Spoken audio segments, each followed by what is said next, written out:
ಸುದೀರ್ಘ 2 ತಿಂಗಳ ಮತ್ತು 7 ಹಂತಗಳ ಚುನಾವಣೆ ಮುಗಿದ ದಿನವೇ ಎಕ್ಸಿಟ್ ಪೋಲ್ ಬಂತು. ಎಕ್ಸಿಟ್ ಪೋಲ್ನ ಭವಿಷ್ಯ ಏನಾಗಿತ್ತು? ಮೋದಿ ಮತ್ತೊಮ್ಮೆ ಬರ್ತಾರೆ, NDA ಮತ್ತೊಮ್ಮೆ ಬರುತ್ತೆ ಅನ್ನುವಂತಹ ಭವಿಷ್ಯವನ್ನ ನುಡಿದಿತ್ತು. ಈ ಭವಿಷ್ಯ ನುಡಿತಾ ಇದ್ದಂತೆ ಕಳೆದ 2 ದಿನಗಳಿಂದಲೇ ರಾಜ್ಯದ ಹಲವು ಕಡೆ ಈ ಲಡ್ಡು ಎಲ್ಲ ತಯಾರಿ ಮಾಡ್ತಾ ಇದ್ದಾರಂತೆ. ಸ್ವೀಟ್ಗಳನ್ನು ಹಂಚೋಕೆ ಇವತ್ತು ನಾವೇ ಬರ್ತೀವಿ ಅನ್ನೋ ಕಾನ್ಫಿಡೆನ್ಸ್ ನಲ್ಲಿ. ಯಾಕಂದ್ರೆ ಭವಿಷ್ಯ ನುಡಿ ಎಕ್ಸಿಟ್ ಪೋಲ್ಗಳು ಹೇಳಿದೆ NDA ಬರುತ್ತೆ ಅಂತ. ಹಾಗಾಗಿ ವಿಜಯೋತ್ಸವಕ್ಕೆ ಬಿಜೆಪಿ ಭರದ ಸಿದ್ಧತೆಯನ್ನ ಮಾಡ್ಕೊಂಡಿವೆ.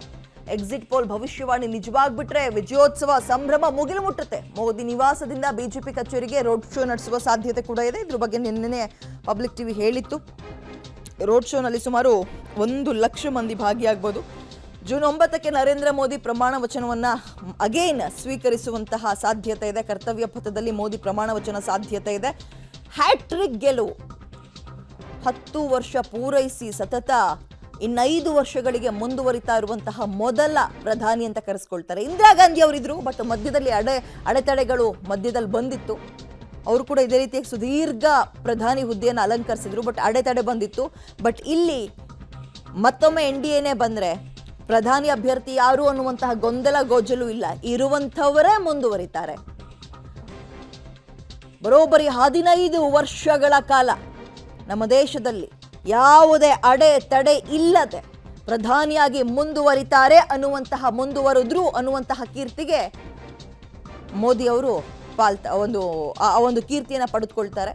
ಸೊ ವಿಜಯೋತ್ಸವಕ್ಕೆ ಬಿಜೆಪಿ ಭರದ ಸಿದ್ಧತೆಯನ್ನ ಈಗಾಗಲೇ ನಡೆಸ್ತಾ ಇದೆ.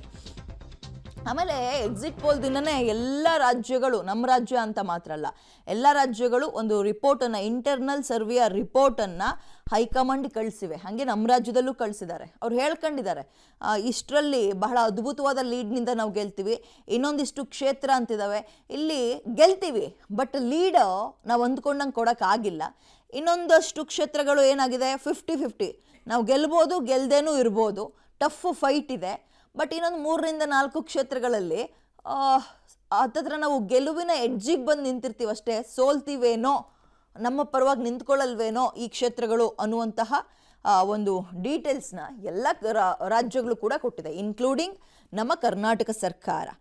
ಇದೀಗ ಫಾರ್ಮ್ 17C ಜೊತೆಗೆ ಮತ ಎಣಿಕೆಗೆ ಮತಗಟ್ಟೆಯಲ್ಲಿ ಬಳಸುವಂತಹ EVMನ ಕಂಟ್ರೋಲ್ ಯೂನಿಟ್ ಏನಿದೆ, CU ಅಂತ ಕರಿತೀವಲ್ಲ, ಅದು ಮಾತ್ರ ಅಗತ್ಯ ಇರುತ್ತೆ. ಇವತ್ತು ಎಲ್ಲವೂ ಕೂಡ ಡಿಜಿಟಲ್ಲು. ವಿದ್ಯುನ್ಮಾನ ಮತಯಂತ್ರದ ಮತ ಎಣಿಕೆಗೂ ಮೊದಲು EVMಗಳ ಕಂಟ್ರೋಲ್ ಯೂನಿಟ್ಗೆ ಮತದಾನದ ದಿನವನ್ನು ಅಳವಡಿಸಲಾದಂತಹ ಕಾಗದದ ಮುದ್ರೆಗೆ ಯಾವುದೇ ಸಮಸ್ಯೆ ಆಗಿಲ್ಲ, ಮುದ್ರೋಗಿಲ್ಲ, ಅದೇನೂ ಇಲ್ಲ, ಚೆನ್ನಾಗಿದೆ ಅನ್ನುವಂಥದ್ದನ್ನು ಮೊದಲು ಕ್ಲಾರಿಟಿ ತಗೊಳ್ತಾರೆ.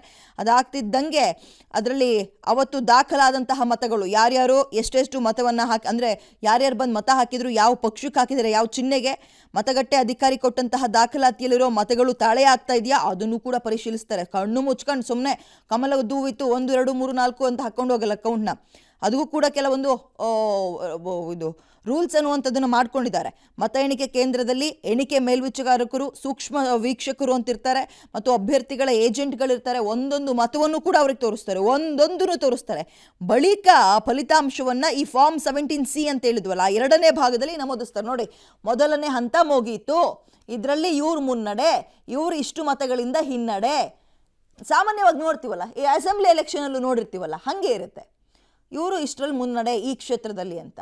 ಆಗ ಆಯಾ ರಾಜ್ಯದವರು ಟಿವಿಗಳನ್ನು ನೋಡ್ತಾ ಇರ್ತಾರೆ, ಓ ನಮ್ಮೂರಲ್ಲಿ ಇವ್ರು ಮುನ್ನಡೆಯಲ್ಲಿದ್ದಾರೆ, ಲೀಡಲ್ಲಿದ್ದಾರೆ, ಇಂತಹ ಒಂದು ಸಂಭ್ರಮವನ್ನು ಆಚರಿಸೋಕ್ಕೆ ಸಾಧ್ಯ ಆಗುತ್ತೆ. ಸೊ ಇವತ್ತು ಆ ದಿನ ಫೈನಲ್ ಡೇ, ಇದು ಎಲ್ಲೆಡೆ ಬಿಗಿ ಭದ್ರತೆಯೊಂದಿಗೆ ಇವತ್ತು ಮತ ಎಣಿಕೆಯ ಕಾರ್ಯ ಆರಂಭ ಆಗುತ್ತೆ 8 ಗಂಟೆಗೆ.